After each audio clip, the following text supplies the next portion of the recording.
The Lord, he raised the question of cow killing.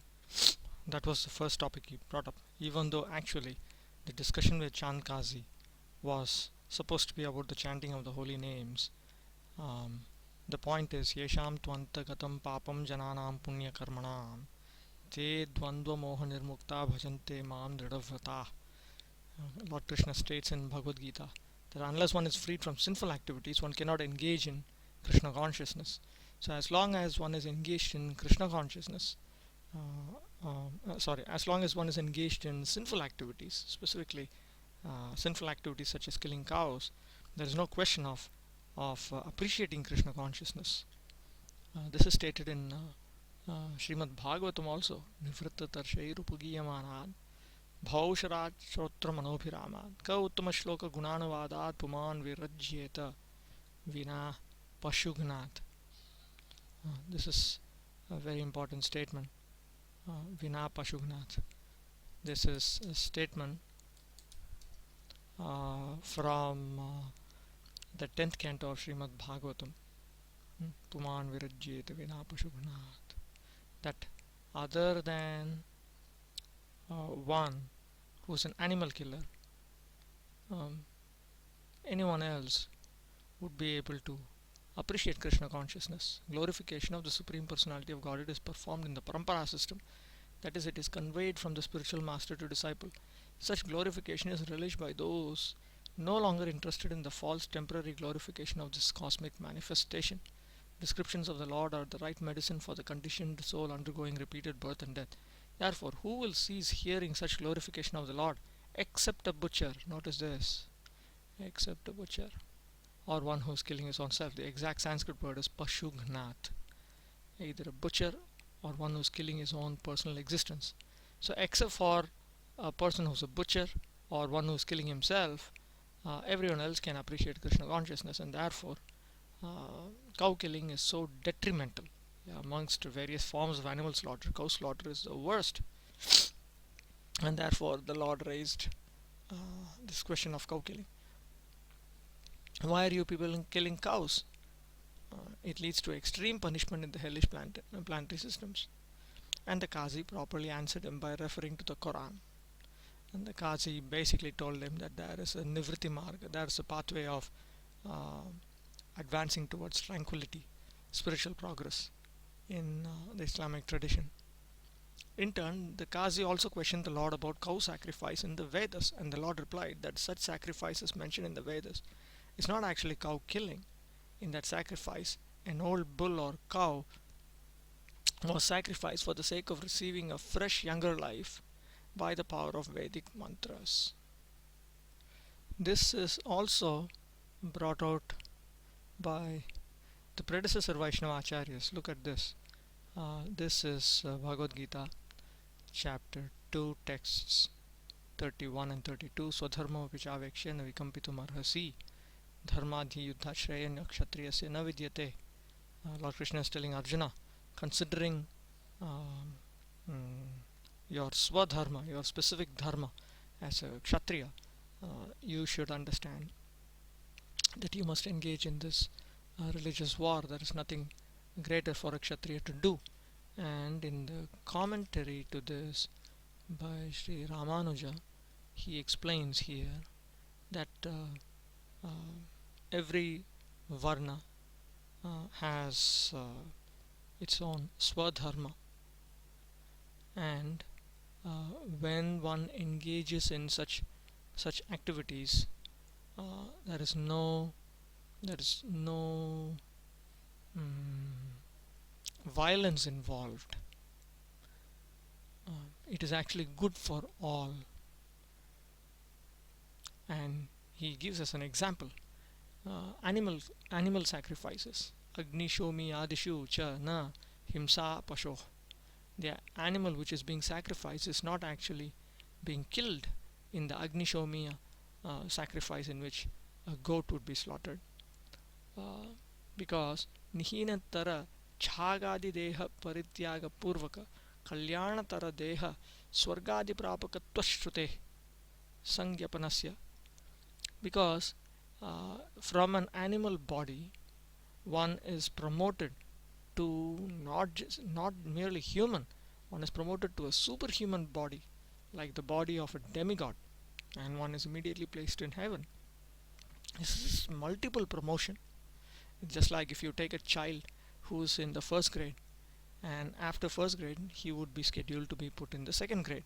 But if you had a system by which you qualify a child who's in the first grade to directly put him into the 10th grade, that would be comparable to this. And he then quotes mantra from the Yajurveda directly, uh, and it's also from the Taittiriya Brahmana, in which this is very explicitly mentioned here, that this is actually for the good of the animal. This is not for uh, the bad of the animal. And Lord Chaitanya Mahaprabhu also brought up a similar point while while discussing here. But that depends on the Brahmana. The Brahmana who is pronouncing those Vedic mantras has to be suitably qualified. But in the Kali Yuga, such cow sacrifices are forbidden because there are no qualified Brahmanas capable of conducting such a sacrifice. In fact, in Kali Yuga, all yagyas, sacrifices, are forbidden because they are useless attempts by foolish men. But in the Kali Yuga, such cow sacrifices are forbidden because there are no qualified Brahmanas capable of conducting such a sacrifice. In fact, in Kali Yuga, all yagya sacrifices are forbidden because they are useless attempts by foolish men.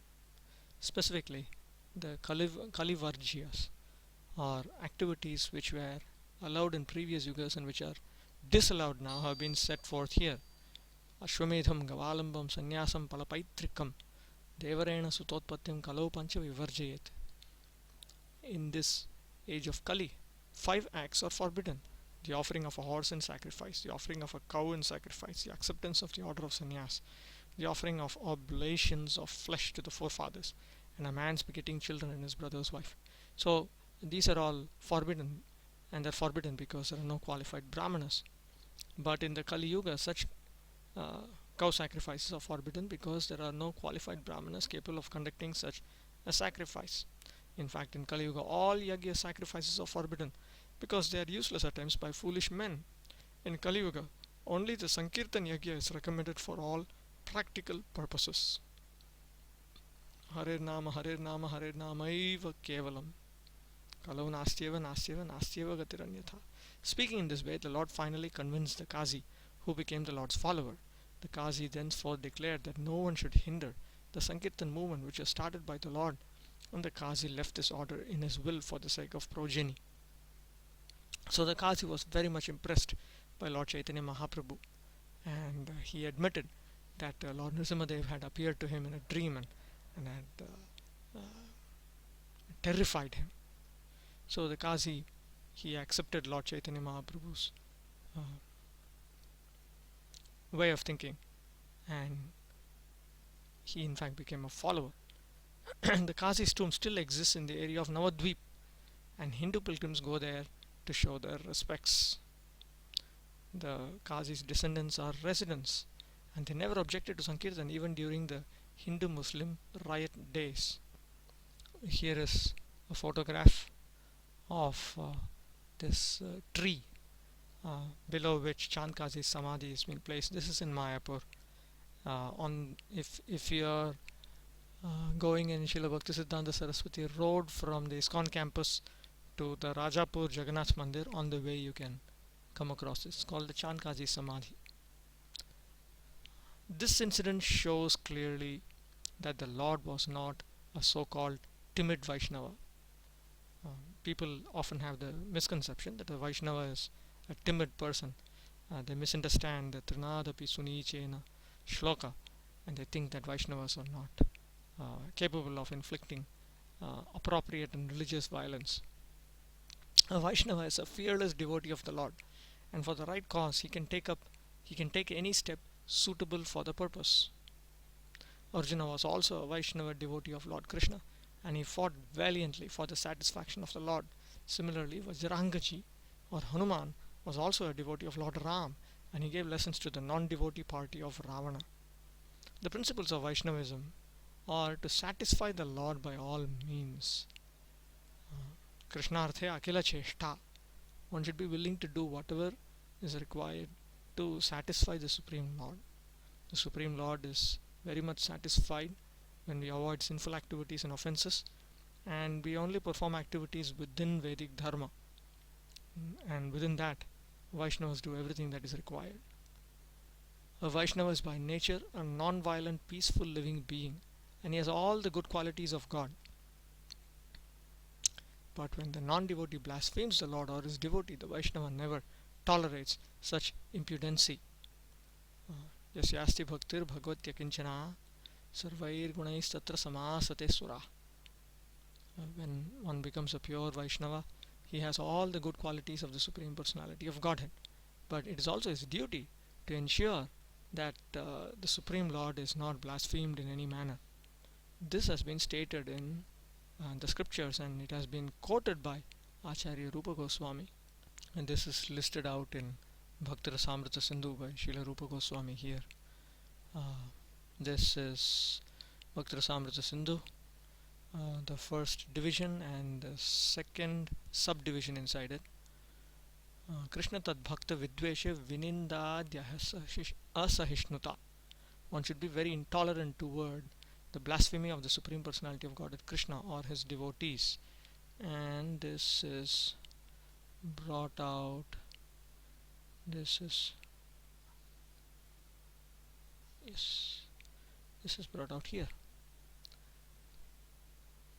Here is evidence from the 10th canto of the Srimad Bhagavatam. Nindam Bhagavata Shrunvam tat parasya janasya va tato napaiti yah sopi yatyadha sukratachyutah. The Bhagavatam says very clearly that if a person, after hearing blasphemous propaganda against the Lord and his devotees, Bhagavatah tat parasya janasya va, or persons who are devoted to the Supreme Personality of Godhead, tato na paiti yasopi yatyadha, whoever he may be, if he does not go away from that place, sukratachyutah, he becomes bereft of the effect of all pious activities. He falls down. This is stated directly in the Srimad Bhagavatam. So this is a very, very dangerous activity.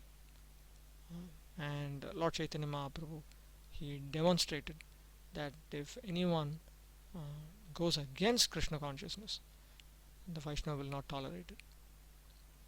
After this incident, the Lord began to preach and propagate his Bhagavata Dharma or Sankirtan movement more vigorously, and whoever stood against this propagation of the Yuga Dharma or duty of the age was properly punished by various types of chastisement. Since the Lord had taken up preaching work in his pastime as a Brahmana, therefore his punishment was also Brahmanical punishment. Two Brahmin gentlemen named Chapal and Gopal, who also happened to be maternal uncles of the Lord, were inflicted with leprosy by way of chastisement, and later, when they were repentant, they were accepted by the Lord. And this